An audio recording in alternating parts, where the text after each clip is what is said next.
ஆதீனத்திடம் சென்னை கிழக்கு மண்டல cyber crime போலீசார் வீடியோ பதிவுடன் 20 நிமிட விசாரணைக்கு ஆதீனம் முழு ஒத்துழைப்பு கொடுத்ததாக விசாரணை அதிகாரி தகவல். மதுரை ஆதீனத்திடம் சென்னை கிழக்கு மண்டல சைபர் கிரைம் போலீசார் வீடியோ பதிவுடன் 20 நிமிட விசாரணைக்கு ஆதீனம் முழு ஒத்துழைப்பு கொடுத்ததாக விசாரணை அதிகாரி தகவல். கடந்த 2021ஆம் ஆண்டு மதுரை ஆதீனத்தின் 293வது ஆதீனமாக மதுரை ஆதீனம் ஸ்ரீலஸ்ரீ ஹரிஹர ஸ்ரீ ஞான சம்பந்த தேசிக சுவாமிகள் முடிசூட்டப்பட்டு பல்வேறு சைவ சமய பணிகளை மேற்கொண்டு வருகிறார். இந்நிலையில் கடந்த மே மாதம் 2ஆம் தேதி சென்னை காட்டங்குளத்தூரில் நடைபெற்ற சைவ சித்தாந்த நிகழ்ச்சியில் கலந்து கொள்வதற்காக மதுரை ஆதீனத்தில் காரில் சென்றபோது உளுந்தூர்பேட்டை பகுதியில் சாலையில் மற்றொரு கார் தன் கார் மீது மோதி விபத்து ஏற்பட்டதாகவும் தன்னை சிலர் கொலை செய்ய முற்பட்டதாக கூறி மதுரை ஆதீனம் குற்றச்சாட்டு வைத்திருந்தார். அதில் குறிப்பாக குல்லா மற்றும் தாடி வைத்த நபர்கள் கொலை செய்ய முயற்சித்ததாக கூறியிருந்தார்.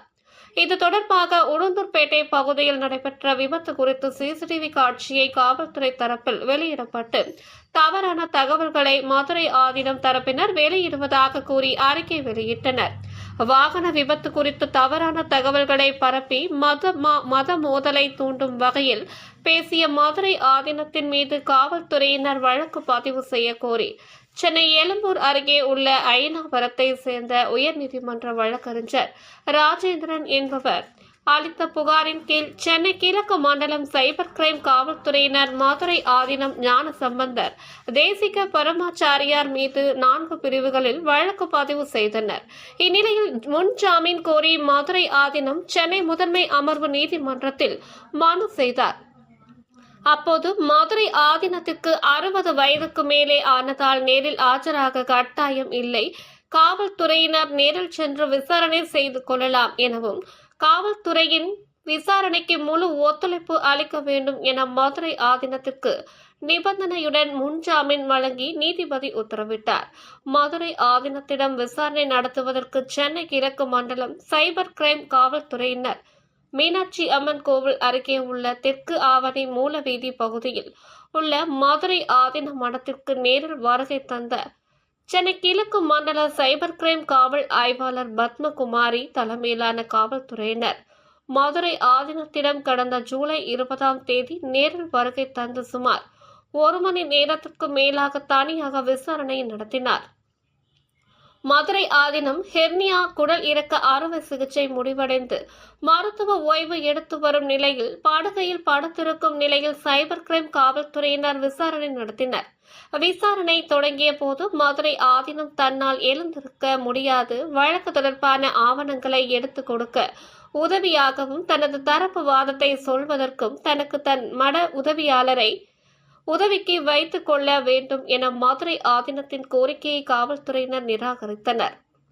மதுரை ஆதீனம் மற்றும் அவருடைய ஓட்டுநர் செய்தியாளர்களை சந்தித்து பேசியது தொடர்பான பல்வேறு கேள்விகளை சைபர் கிரைம் காவல்துறையினர் எழுப்பினர்.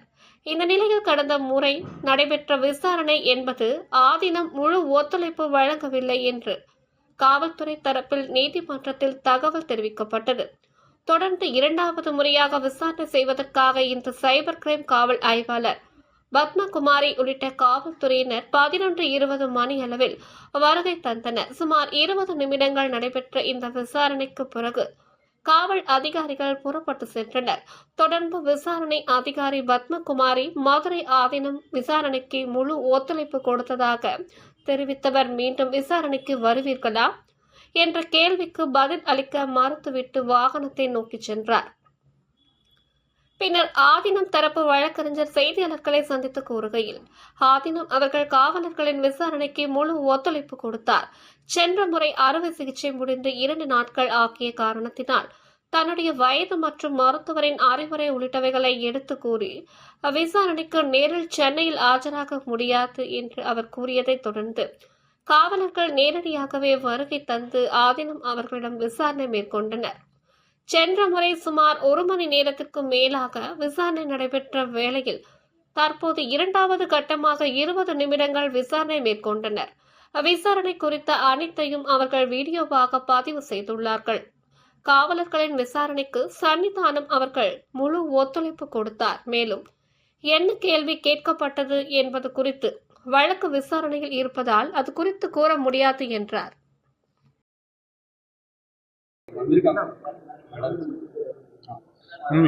காவல்துறையினர் வந்து நீதிமன்றத்துக்கிட்ட வந்து இன்னும் விசாரணைக்காக வாய்ப்பு கேட்டிருந்தாங்க.